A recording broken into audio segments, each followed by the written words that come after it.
सड़क पे, तो आप यहाँ पे क्यों आने को तैयार हो गए? बहुत ज़िंदगी खराब था मेरा। गंदी जिंदगी थी। रोटी मिलता नहीं था, कुछ भी नहीं मिलता था। फुटबॉल में सोता था, फुटपाथ में। पूछने वाला नहीं होता था। और सर्दी के मौसम में तुम्हारे पास कपड़े होते थे, बिस्तर होता था? कपड़ा गंदा होता था, कम्बल भी नहीं मिलता, कुछ भी नहीं मिलता। तो तुमने अपने बहन भाइयों को कहा कि वो भी यहाँ पे आ जाए? वो यहाँ पर आ नहीं सकते। नहीं आ सकते। फिर मेरा अब्बू आया, मेरा अम्मी आया मुझे लेने के लिए। तुम्हारे अम्मी अब्बू लेने आए यानी अब्बू को पता चला कि तुम यहाँ पे हो तो तुम्हें लेने आए? कहाँ पे उनका घर है अब्बू का? नहीं गया, वो मार के भी लेके जा रहा था। आपको मार रहे थे वो? पैसे का लस्सी भी दे रहा था, बोला मैं आपको पैसा दूंगा, ऐसा कर दूंगा। मैंने बोला नहीं, मुझे बाहर नहीं जाना। बात कह रहा फुटबॉल में अच्छा ही नहीं है। तो फुटपाथ पे आपके साथ ऐसा क्या होता था? ऐसा ही होता था, मैं बीमार हो जाता था। मेरा घर वाला, मेरा छोटा भाई फोत हो गया था। मैं उसका फोत हो गया था। मैं लोया भी नहीं था, मैं सिर्फ लोया नहीं था, मेरा घर वाला लोया था। मैं फिर यहाँ पर आया, मुझे फिर अफसोस होया, देखो मेरा घर वाला ने लोया। फिर मैं गया था वहाँ पर, पता नहीं कहाँ, वहाँ पर मिलने के लिए गया था। वहाँ पर देख रहा तो वहाँ पर दुआ में मांगा। मुझे पढ़ने का कुछ भी पता नहीं था यहाँ पर। मैं यहाँ पर आके सीखा मैं सब कुछ। नशा वगैरह कभी किया है क्या? कौन सा? मैं सिर्फ शोरबम का क्या उछालिया। समद बॉन्ड आपके बहन भाई भी करते थे? सिर्फ आप? आपको किसने सिखाया समद बॉन्ड का नशा? मुझे किसी ने नहीं सिखाया, मेरे को दिल लग गया। खुद ही लग गया? अच्छा होता है बुरा होता है? बुरा होता है। उससे क्या महसूस होता है? उससे मुसूब होता है, चक्कर आता है, बीमार हो जाता है, आंखें लाल हो जाती हैं। अच्छा, उन बच्चों को तुम क्या कहोगे जो अभी भी सड़कों पर रहते हैं और वहीं पे रह रहे हैं और गंदे काम भी करते हैं और भीख मांगते हैं, नशा करते हैं, उनको क्या कहोगे? मैं ये कहूँगा, मतलब अपनी ज़िंदगी आरा करते हुए वो लोग नशा करता है, वो लोग को छोड़ देवे। वो लोग बाहर के फॉर्म में लेते हैं मुझे। मैं तो आ गया यहाँ पर, मैं बड़ा होऊंगा, बड़ा इंसान बन के जाऊँगा, काउंसलर बन के जाऊँगा। काउंसलर बनोगे तुम? अरे वाह। और मैं बहुत कुछ बनना चाहता हूँ, बन के दिखाऊंगा अपने घर वाला को। घर वाला यहाँ पर नहीं आता मुझे मिलने के लिए। मैं ये समझता मेरा यहाँ पर भाई भी है, बहन भी है, सब बिल्कुल, तुम ये समझो कि यहाँ जो लोग रहते हैं वो तुम्हारी फैमिली है, वो तुम्हारे रिश्तेदार हैं, तुम्हें और किसी की ज़रूरत नहीं। नाज़रीन, ये इतने छोटे छोटे बच्चे जिनकी उम्र मुश्किल से 8 साल है, इन्होंने कितनी मुश्किलात उठा के अपनी ज़िंदगी के 8 साल सड़कों पर गुजारे। ये वो बच्चे हैं जो अपने घर वालों के रवैये से तंग आकर और उनके एटीट्यूड्स की वजह से, उनकी बदहाली की वजह से सड़कों पर हैं और वो ऐसी ज़िंदगी गुजारने पर मजबूर हैं।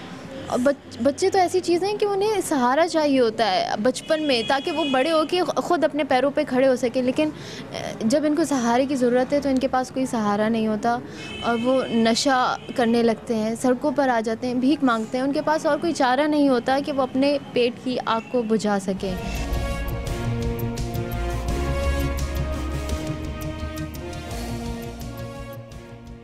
नाज़रीन, हमें एक ऐसा बच्चा मिला है जो कि स्ट्रीट चाइल्ड में शुमार होता है, जो कि सड़कों पर ही रहता है, अपना घर छोड़ के आ चुका है। हमने उससे बाहर बात करने की कोशिश की लेकिन बाहर बात नहीं कर पाए, तो हमने उसे गाड़ी में ही बैठा लिया और उससे बात करेंगे कि वो किस तरीके से सड़क तक आया, उसने घर क्यों छोड़ा और क्या उसके साथ हालात रहे हैं, उससे बात करते हैं। आपका नाम? अब्दुल रहमान। अब्दुल रहमान, आपकी कितनी साल उम्र है? 14 साल के हैं आप कब से घर से बाहर हैं? 2 महीने हो गए। सिर्फ 2 महीने हुए हैं जी। तो इससे पहले आप घर में रहते थे? जी। तो आप घर से क्यों भागे? नशे की तलब लग रही थी। आप नशा करते हैं? जी। किस चीज़ का? समन बॉन्ड का। समद बॉन्ड। बड़े आदमियों ने नशे की तलब, हाथ में कपड़ा दिया, बोले ये पी के देख बड़ा मजा आएगा। बड़े आदमियों ने आपको? आपके इलाके में या जब आप घर से बाहर निकले तब? जहांगीर पार्क में एक दफ़ा मैंने पाँव रखा था, फिर मेरा नशा ही नहीं छूटता। अभी मैं नशा छोड़ना चाहता हूँ, घर पे जाना चाहता हूँ। तो तुम्हारे माँ बाप तुम्हें ढूंढने नहीं आए यहाँ पे? वो अब्बू ढूंढने आया, अम्मी बहन भाई नहीं आई। अब्बू आए फिर दोबारा, फिर मैं वो करने आया, फिर दोबारा आ गया, भाग के पकड़ के ले गए, फिर दोबारा नशे की तलब में आ गए। मैं इसलिए वो घर में जाता। अच्छा, तुम 2 महीने से यहाँ बाहर हो, तो तुम्हारा दिल नहीं चाहता फिर कि मैं छोड़ दूँ ये सब? घर पर चले तो जाऊँ, अभी मैं चले तो जाऊँ, तलब लग रही है। तलब लग रही है नशे की? नहीं, घर पे चले जाएंगे ना, घर पे तलब नहीं लगेगी। घर पे नहीं लगेगी? अभी जैसे अभी गाड़ी में बैठा हूँ ऐसे लग रही है। ऐसे लग रही है जी। नाज़रीन, एक बच्चा जो हमें मिला जो कि स्ट्रीट चाइल्ड है, जो कि अपने घर को छोड़ के यहाँ सड़क पे रहने पे आमादा हो गया था, वो मजबूर हो गया था।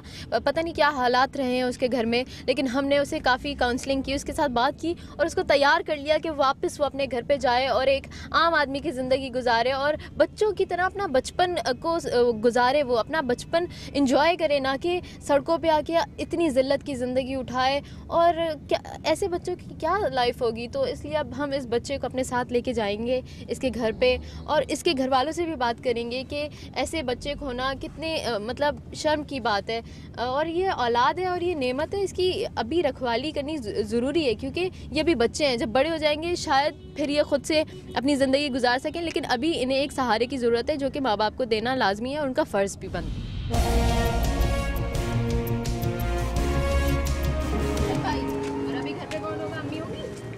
पूरा होगा, सब लोग होंगे? डर लग रहा है? नहीं। अस्सलाम वालेकुम, ये आपका बेटा है? जी हाँ। बस हम इसको आपके पास वापस लेकर आए हैं कि ये दोबारा से आप लोगों के साथ रहे, क्योंकि ये बाहर होता था, आपको पता है कि ये बाहर सड़कों पे रह रहा था जी। गलत लोगों में पड़ गया था। तो अभी आप खुश हैं कि आपका बेटा वापस आया? बेटे तो कितनी दफ़ा आज भी ढूंढने गया हुआ इसका वालिद। अच्छा। ये घर पे नहीं रुकता, 4 तालों में बांध लिया, 7 ताले काट के भाग जाता। क्यों ये घर से भागने की क्यों इसके ऊपर नौबत आई? ये तो कोई नौबत नहीं आई। अच्छा भला मोहल्ले वाले से पूछ लो, किसी चीज़ से भी मालूम कर लो, कोई ऐसी बात नहीं है। और मैं रो रो के 4 महीने में पहले मिला था ये मुझे, तो अभी आपको खुशी नहीं हो रही? आ गया, आप इसके गले लगे कि आपका बेटा वापस आ गया। ये खुद से आया, इसने खुद कहा है कि मैं वापस जाऊंगा घर। वापसी तो यू रोज ही आ जाता, लेकिन यू रात को रुकता, सुबह भाग जाता। भाग क्यों जाते हो भाई? अब नहीं भागूंगा। देखें, ये आपका घर, चले अंदर चल के हम बात कर लेते हैं। मैं तो ये चाह रही हूँ ना, शादी आलो में करा दे, कम से कम नशा तो नहीं करेगा। हम इतने परेशान है, कम रोटी भी नहीं खा सकती मैं। आप भी किसी की औलाद होंगे ना, माँ कितनी परेशान होती है। बिल्कुल। तो अब इसके नशे की आदत छुड़वाने की आप लोगों ने कोशिश की? बहुत कोशिश कर रही, पर यो नहीं मानता। लेकिन इसने ये कहा था कि मेरे बड़े भाई मुझ पे जुल्म करते हैं, मुझसे भारी काम करवाते हैं, अम्मी अबू मारते हैं। कुछ भी नहीं कराते। आप जो ना किसी से भी पूछ लो, मालूम कर लो, किसी से भी, बुढ़ा बुजरा कैस काबू, इतनी बड़ी दाढ़ी है, नवाज साल वो सब किसी का नहीं है, मजदूरी करता, पर जो ना ऐसी बहाने लेता, बहाने करता है, बहाने करता। तो अभी ये आ गया तो ये दोबारा भाग जाएगा? आप भाग जाएगा, इसकी कोई गारंटी नहीं। अभी तुम जाओगे थे फिर भाग जाएगा। बस कुछ नहीं, सिर्फ प्यार मोहब्बत दे, अगर उससे भी नहीं बाज आता, बाकी अल्लाह के हाथ में, हम भी कुछ नहीं कर सकते हैं और ना ही कोई और ताकत कुछ कर सकती है, जब तक आप और ये ना चाहें कि अपनी जिंदगी संवार लें। बेटा मैं तो इतनी चाहूँ कि इसकी जिंदगी बन जा। बिल्कुल। तुम चाहते हो? मैं हर एक किसी से लड़ती हूँ। पक्का वादा करो सबके सामने, और सब देख रहे हैं। अगर तुम वादा तोड़ोगे तो सब तुमको मिलके आके मारेंगे, जो भी तुम्हें देखेगा कि हाँ ये वही है जिसने अपनी माँ से वादा किया था और आज ये वादा तोड़ के दोबारा उसी गलत कामों में लग गया है। वादा करो नहीं भागूंगा। अपनी अम्मी का हाथ बटाओगे, मेहनत मजदूरी करोगे, काम सीखोगे, है ना? चलो मिलो अम्मी से।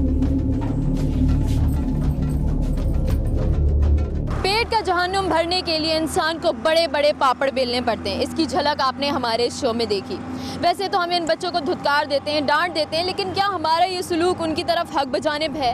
क्या हमारे हुकूमती इदारों की ये जिम्मेदारी नहीं बनती कि इन बच्चों की तालीम और तरबियत और फलाह बहबूद के लिए कदम उठाएं? हालांकि हमारी हुकूमत को इन बच्चों की फलाह बहबूद और देखभाल के लिए करोड़ों रुपयों का बजट हर साल मिलता है, लेकिन क्या कोई है जो बता सके कि आखिर ये माल जाता कहाँ है? इस हफ्ते के लिए बस इतना ही। आपको हमारा प्रोग्राम कैसा लगा आप हमें बता सकते हैं हमारे मेलिंग एड्रेस पे मेल करके, जो है aka@sama.tv। इसके अलावा आप हमारा फेसबुक पेज भी ज्वाइन कर सकते हैं जिसका नाम है अवाम की आवाज़। अवाम की आवाज़ की टीम और महविश सिद्दीक को दीजिए इजाज़त। आवाज़ उठाइए, इनकलाब लाइए।